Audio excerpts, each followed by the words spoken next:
Родные языки начинают умирать, когда молодым людям становится непрестижно и невыгодно на них разговаривать. И эта ситуация, она во всех регионах страны так или иначе сказывается. Смогли сделать язык модным и крутым, язык будет развиваться.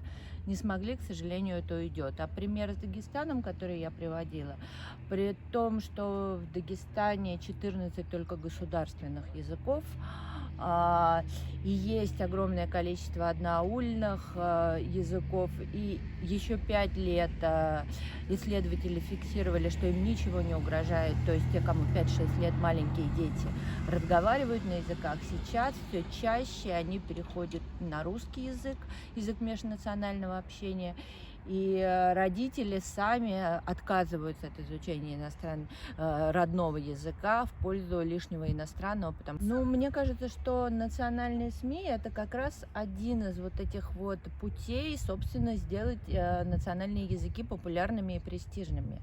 То есть тут надо не сохранять национальные СМИ, а наоборот, от другого плясать, что национальные СМИ — это очень важно, потому что, с одной стороны, это позволяет нам фиксировать национальную культуру, а с другой стороны, позволяет эту национальную культуру развивать. То есть мы, журналисты, не музейщики.